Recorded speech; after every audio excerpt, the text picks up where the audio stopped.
देना जब भी इस डंपिंग में अंगार लगती है की 2-2, 3-3 दिन तक ही आग बुझती नहीं। जसं ही डम्पिंग ग्राउंड आले त्याच्यापासून ते 1 वर्ष तर चांगली भाजी झाली, त्याच्यानंतर तर एकदम अर्ध्यातली अर्धी खलास झाली। दीवार बनाने का 9.5 करोड़ की एक दीवार है जिसके लगत नाला है और 3 टैंकर्स बन रहे हैं।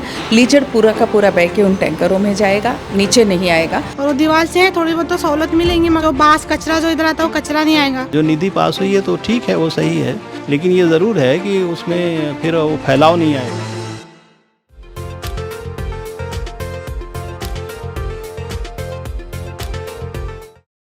मीरा भाईंदर में उत्तम डंपिंग ग्राउंड का मामला कई दिनों से चल रहा था। डंपिंग ग्राउंड की सुरक्षा दीवार टूटने से वहां के स्थानीय लोगों को परेशानी हो रही थी और पूरे मीरा भाईंदर शहर का गीला और सूखा कचरा एक साथ उस जगह पर डंप किया जाता था। कचरे का निस्तारण नहीं होने से पूरे उत्तम क्षेत्र में बदबू फैल रही थी। इससे लीचेट नामक रसायन बनता जा रहा था। ऊपरी क्षेत्रों में ये रसायन खेतों, कुओं और मिट्टी में चला जाता था। अंत में वहां कुओं का उपयोग स्थायी रूप से बंद किया गया है। इससे स्थानीय ग्रामीणों को, किसानों को परेशानी हो रही है और वहां के सब्जियों के खेत बंजर बन गए हैं। आइए सुनते हैं स्थानीय लोगों ने इस बारे में क्या कुछ कहा। सर, इस डंपिंग के वजह से मतलब इतनी तकलीफ होती है ना, जब भी इस डंपिंग में अंगार लगती है या फायर होता है तो पूरा मतलब वो सड़े हुए कचरे का मतलब जो केमिकल का धुआं जो है मतलब पूरे घर तक उसकी राख तक आती है। यहाँ तक कि हम लोगों के मतलब जो घर में जो टप और मतलब सब पानी के भरे होते हैं ना, तो उसमें वो राख पूरी ऐसी जम जाती है कि किस तरीके से इंसान वो मतलब केमिकल का मतलब सड़े हुए कचरे का पानी कैसे यूज़ करेगा वो राख का। और मतलब जो मतलब बरसात जब होती है सर, जब बरसात जब स्टार्ट होती है ना, तो ये डंपिंग ग्राउंड की जो गाड़ियाँ जो मीरा भाईंदर से जो आती है मतलब कचरा भर के, तो कचरा तो वो मतलब इतना ज़्यादा गिराती नहीं है रोड पे, बट जो चिकना पानी गिरता है ना, जो कचरे का चिकना पानी गिरता है ना सर, उसके वजह से मेरी खुद की गाड़ी और कई लोगों की मतलब बहुत भयानक एक्सीडेंट भी हो चुके हैं उसके वजह से। बट अभी तो वो नीचे का रोड जो है मतलब आरसीसी का बन गया है, तो थोड़ा कम हुआ है वो। और ये जब आग लगती है तो सर इस आग की वजह से तो बहुत ज़्यादा परेशान है कि 2-2, 3-3 दिन तक ये आग बुझती नहीं है और वो धुआं पूरा घर में आता है। जब भी वो आग लगती है पूरी मतलब बुझाई जाती है तो उसकी राख पूरी घर तक, घर के मतलब हर बर्तन में, मतलब पानी भरे हुए हर बर्तन में जमती है सर। बहुत ज़्यादा परेशान है हम लोग इस डंपिंग के वजह से कि मतलब ऑनर को इतना सोचना चाहिए कि यहाँ लोग रह रहे, क्योंकि उसका जो मतलब और डेली बेस पे जो बास आती है ना कचरे की, तो उससे मतलब बच्चों को के लिए भी हानिकारक है, बुजुर्गों के लिए भी घर के हानिकारक है। गीता जैन मैम ने अगर ये सोचा है तो मतलब मैम ने बहुत अच्छा सोचा है, मतलब लोगों के हित में, कि मतलब वो दीवार बनने से इतना तो होगा कि कम से कम वो अंगार लगेगी तो मतलब उसका धुआं या शायद उसकी राख जो है मतलब यहाँ लोगों के घरों तक ना आए, ना पहुँचे। क्योंकि डंपिंग में और मेरे घर में काफ़ी फासला है, आप देख सकते हो कि मतलब मेरे घर में और डंपिंग में काफ़ी फासला है, बट फिर भी अंगार लगने के बाद वो राख यहाँ तक आती है। तो मैम ने अगर वो दीवार बनाने का सोचा है, अगर मतलब दीवार खड़ी करने का सोचा है, तो उससे लोगों को बहुत राहत होगी। और प्लीज़ मतलब मेरी रिक्वेस्ट है, मैं मोहम्मद फैज़ान कुरैशी, मेरी रिक्वेस्ट है कि ये दीवार जल्द से जल्द बनाइए ताकि हम लोगों को इस तकलीफ़ से, इस कचरे की मतलब बहुत बेकार केमिकल की बात से मतलब राहत मिले। है क्या कि ये डंपिंग ग्राउंड जो है बेसिकली पूरी आपका इसका भाईंदर उसका कचरा इकट्ठा होता है। अब कचरा तो कचरे ही है भाई, उसमें तो स्मेल आएगी ही, और उसके अगल बगल जो बस्ती है वो स्मेल से प्रभावित होती है। उसके श्वास की तमाम तरह की ब्रीथिंग्स की प्रॉब्लम यहाँ पे ज़्यादा पाई जाती है, क्योंकि यहाँ के माहौल ही में ये है। अब उन्होंने जो प्लान किया है, जो निधि पास हुई है कि हम एक वॉल क्रिएट करेंगे, तो वॉल से यहाँ के स्वास्थ्य पर तो कोई इफ़ेक्ट ख़ास पड़ेगा नहीं। कैसे पड़ेगा भाई? आप हाँ, जो बदबू है जो वो है वो तो जाएगी ही, निकलेगी ही। हाँ, ये है कि उसका फैलाव रोक देंगे, वो कहाँ से कहाँ तक फैल गया है वो रोक देंगे। इसके अलावा जो कलेक्शन का तरीका है वो भी गलत है, यानी कि जो ट्रक आते हैं उतनी बेपरवाही से कचरे को ले जाते हैं कि सड़क पे सब कचरा पड़ा रहता है और सुबह स्वीपर ही साफ़ करता होगा उसको। तो यहाँ के लोगों में ये इस तरह की समस्या हैं। जो निधि पास हुई है तो ठीक है, वो सही है। अब इतने बड़े फंक्शन जंक्शन को तो आप शायद रिप्लेस नहीं कर सकते, कि उनकी अपनी प्रॉब्लम्स होगी, लेकिन ये ज़रूर है कि उसमें फिर वो फैलाव नहीं आएगा, है ना, क्योंकि उसके अगल बगल बस्तियाँ बसी हुई हैं। ये भी एक बस्ती है, उसके पीछे भी बस्तियाँ हैं, तो वो सब प्रभावित तो होती ही हैं उससे, कचरे से लगे हैं वो भी प्रभावित होते हैं। सेकेंडरी ये है कि गर्मियों में यहाँ आग लग जाती है उसमें डंपिंग ग्राउंड में, और वो इतना काला धुआं निकलता है कि पूरे एरिया में कई दिनों तक का वायु का प्रदूषण रहता है। तो उसके लिए भी उनको कंट्रोल करना चाहिए। अब मैं तो डायरेक्ट ही नहीं कह सकता हूँ कि भाई डंपिंग ग्राउंड ही हटा दो, ये तो आप कह नहीं सकते, ठीक है, कि इतना बड़ा साइकिल प्लांट बनाया गया है तो वो हट तो नहीं सकता वो। पूरी बास आती है उधर, पानी पूरा मच्छर इतने दुनिया के, और पूरा पानी पूरा सब जगह भर जाता है यहाँ पे। हाँ, वो दीवार डालेंगे थोड़ी तो मिलेंगी, मतलब जो बास कचरा जो इधर आता है वो कचरा नहीं आएगा।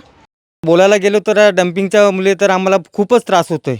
असा त्रास होतो की आमची झाडं आहेत ती आंब्याची कशाची तरी झाडं मी बोलवा त्याच्यात ती मरपाई मडू लागली ती. त्याच्यामुळे ते डोंगरावरती आम्ही ते भाजीपाला लावतो अशा प्रकारचा, तो पण त्याच्यामुळे तो नुकसान तर फारच होत चालले.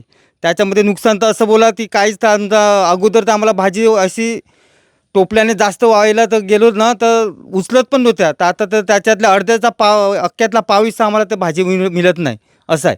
जसं ही डम्पिंग ग्राउंड आले त्याच्यापासून तर 1 वर्ष तर चांगली भाजी झाली, त्याच्यानंतर तर एकदम अर्ध्यातली अर्धी खलास झाली. इसके बाद हमने विधायक गीता जैन से बातचीत की और इस पर उनकी प्रतिक्रिया क्या थी, आइए हम आपको सुनाते हैं। देखिए, वहाँ से जो लीचड़ का पानी बह के नीचे की तरफ खेतों में आता है, एक पहले दीवार बनी थी वो टूट गई है और उसकी वजह से बहुत सारा पानी खेतों में आ गया है। खेत बिल्कुल कुछ भी उसमें लेने के काबिल नहीं रहा है। यानी पहले भातशेती वहाँ होती थी, अब वहाँ कुछ भी सब्जियाँ उगाई जाती थी, लेकिन अब वहाँ कुछ भी नहीं हो रहा है। इतना पानी का लेयर, और पानी भी ऐसा है कि अगर उसमें हमने पैर रख दिया तो पैरों में कुछ ना कुछ रिएक्शन होते हैं, बीमारियाँ होती हैं। तो इसके लिए कोई उनको मज़दूर भी नहीं मिलता जो वहाँ खेती कर सके, और नेचुरली वो लोग भी उतरेंगे तो health is first and then only any other thing. तो उसके लिए हमने एक दीवार बनाने का 9.5 करोड़ की एक दीवार है, जिसके लगत नाला है और 3 टैंकर्स बन रहे हैं। लीचड़ पूरा का पूरा बह के उन टैंकरों में जाएगा, नीचे नहीं आएगा। हाँ, अभी जो है वो सूखने के बाद ही ये, पर मुझे लगता है कि नेक्स्ट बारिश में उनको ये परेशानी नहीं होगी, और 2-3 महीने के बाद शायद वो वहाँ कुछ न कुछ खेती ज़रूर कर पाएंगे।